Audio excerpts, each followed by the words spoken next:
Hi everyone, welcome back to our new video. आज की जो वीडियो हमारी नेचुरल गैस के ऊपर है। अभी देखो, मैंने जो चार्ट नेचुरल गैस का लगाया हुआ है 15 मिनट टाइम फ्रेम में है।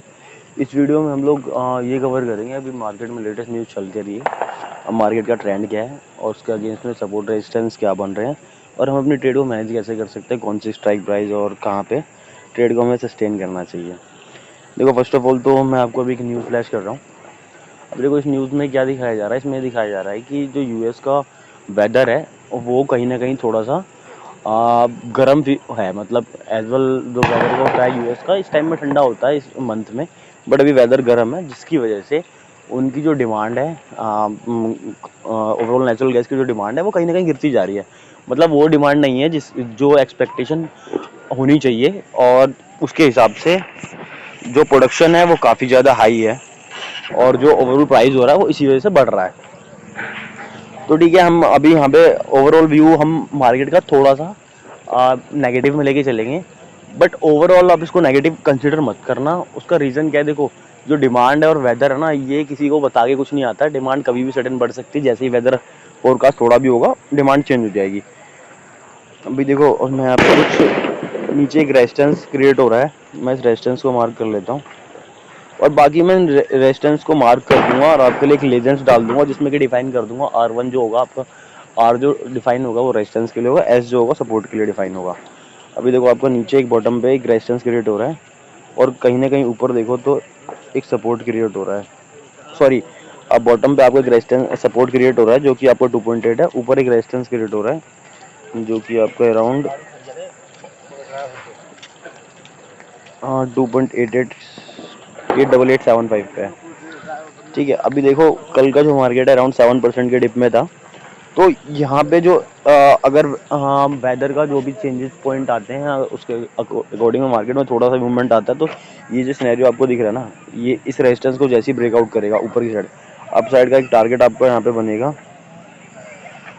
ये भी मैं डिफाइन कर देता हूँ। अगला जो आपका सपोर्ट लेवल बनेगा वो कहीं ना कहीं इस जोन पे बनेगा मार्केट। लेकिन बट जिस हिसाब से मार्केट गिरा है, अगर यहाँ से पुल बैक आएगा तो ये बहुत अच्छा रिकवरी मोड होगा और प्रीमियम बहुत जल्दी स्पाइक करेंगे। अभी मैं डे टाइम फ्रेम में चार्ट कन्वर्ट करता हूँ।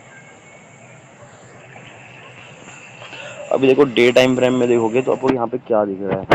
यहाँ पे देखो, अगर आप देखोगे तो मार्केट में एक पहले सेलिंग आई, मार्केट उसके बाद रिट्रेस हुआ, बट इशू ये है कि जो रिट्रेसमेंट कैंडल बनी है उसका जो साइज है वो कहीं ना कहीं ऑलमोस्ट आपकी 3 कैंडल को कवर कर गया। तो एक तरीके से इनसाइड कैंडल का काम कर रही है यहाँ पे कैंडल। अभी जितनी यहाँ पे कैंडल बनेगी, ये एक इनसाइड कैंडल बनेगी, ये बड़ी कैंडल बन गई आपकी, जैसे कि बिग बार टाइप को आप समझ लो। अब इसके अंदर जितनी कैंडल फॉर्मेशन होगी वो इनसाइड कैंडल होगी। अगर कोई कैंडल, मतलब आपको इसके अंदर 1 से 2 कैंडल मिलती है, और इस कैंडल इस एरिया में, मतलब 2.9, ये जो एरिया है आपका, इस एरिया से अगर रिट्रेस करता है ना मार्केट, तो आपका डाउनफॉल का जो टारगेट है वो कहीं ना कहीं इससे भी बड़े होंगे। जो आपको 6-7% का डिप दिया है ना, तो इससे भी बड़ा आपको एक साइड डाउन साइड मूव मिलेगा। बट उस वो सिनेरियो आपके तभी क्रिएट होना चाहिए जब आपका डिमांड वाला इशू कंटिन्यू रहे। अगर जैसी डिमांड बढ़ेगी, मार्केट यहाँ से पुल बैक लेगा, और जो ओवरऑल व्यू स्ट्रक्चर मैं अभी भी आपको बोल रहा हूँ, इसका स्ट्रक्चर बुलिश ही है। बट ठीक है, आपको एक रिट्रेसमेंट देखने को मिला है, बट उतना इफेक्टिव नहीं है। इफेक्टिव क्यों नहीं है कि देखो, मार्केट में जब तक कोई कंसर्न न्यूज़ या कंसर्न मैट्रिक्स नहीं चलता ना, तो मार्केट का गिरता नहीं है। अभी आपको एक देखो, एक छोटा सा कंसर्न दिखा है डिमांड का है, बट ओवरऑल जो क्रूड का स्ट्रक्चर है, फॉर्मेशन है, वो इस मिड में प्लस में ही होना चाहिए। ओवरऑल बुलिश भी है मार्केट ये। बाकी ठीक है, अप साइड का आपका टारगेट ये मिलता है। अगर मैं पोजीशन ट्रेड की बात करूं, तो आपकी अप साइड की पोजीशन ट्रेड जो बननी चाहिए यहाँ पे 2.8 में, अगर इंडियन इंडेक्स में बात करें हम, तो इंडियन इंडेक्स में आपकी जो ट्रेड बननी चाहिए वो 240 के ऊपर ऊपर ट्रेड बननी चाहिए। 240 के बाद आप कॉल की पोजीशन बना सकते हो। वो कहीं ना कहीं आपकी फर्स्ट टारगेट आपको देके जाएगी। मैं टारगेट भी डिफाइन कर देता हूँ आपके लिए। फर्स्ट टारगेट आपका 245 होगा, सेकंड टारगेट अराउंड 250 का टारगेट रख सकते हो आप, सेकंड टारगेट। और पुट में अगर ट्रेड की बात करूँ, तो मैं पुट में भी इसके लेवल में कुछ मार्क कर देता हूँ।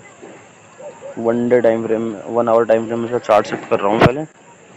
जो फर्स्ट टारगेट होगा आपका बॉटम में पुट के लिए होगा वो 235 होगा, और उसके नीचे का टारगेट अगर बात करें तो हम, ये कहीं ना कहीं आपका 232 के आसपास आप टारगेट रख सकते हो। देखो, अभी इसमें देखो इशू क्या है, नेचुरल गैस में सबसे बड़ी दिक्कत होती है इसका जो फर्स्ट वीक का जो प्रीमियम होता है ना वो काफ़ी हाई होता है।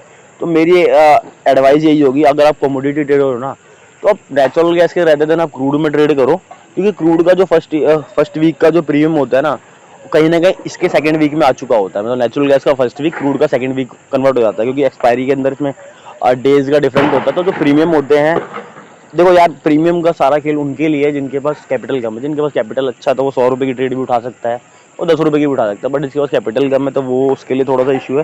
बट अगर आपके पास कैपिटल अच्छा है तो आप ये ट्रेड उठा सकते हो, नहीं है तो आप क्रूड में करो। क्रूड का सेंटीमेंट अभी थोड़ा सा अच्छा चल रहा है और मार्केट का मोमेंटम भी अच्छा है।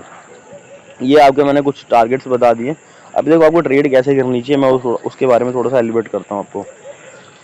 देखो यहाँ पे आप पोजीशन ट्रेड रखो और एसएल जो रखो ना, आप एसएल को टाइम के अकॉर्डिंग डिफाइन कर लो। टाइम के अकॉर्डिंग कैसे, जैसे कि अगर मैं फर्स्ट हाफ की बात करूँ तो मार्केट देखो अभी जब 7 से 7:30 का टाइम होता है ना, यहाँ पे प्रीमियम मेल्ट थोड़े से ज़्यादा होते हैं। प्रीमियम मेल्ट ज़्यादा होते हैं तो आपकी जो इनिशियल विक्स बनती है ना, विक्स के नीचे आप एसएल रहोगे वो हमेशा हिट होगा। तो आप ओपन रखो और जो टारगेट रखो उसको उसको एक डिफाइन कर लो। मतलब यहाँ पे जो स्पाइक के अकॉर्डिंग जो टारगेट मिलते हैं वो अच्छे होते हैं।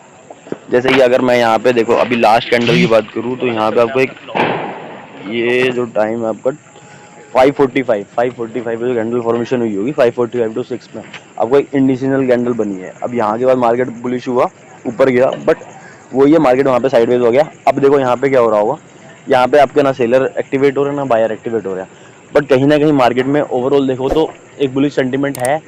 अगर न्यूज़ का कोई इम्पैक्ट नहीं पड़ता है तो यहाँ से आपको एक पुल बैक देखने को मिलेगा, बट थोड़ा सा अगर यहाँ पे सेलिंग कंटिन्यू रहती है मार्केट अगेन आपको एक डाउनफॉल दे देगा। तो भी आपकी जो भी पोजीशन है आप थोड़ा पोजीशन को मेंटेन करके रखो। अब बाकी ट्रेड अच्छी मिल सकती है। बाकी वीडियो से कुछ सीखने को मिले तो like and subscribe my channel. Thank you.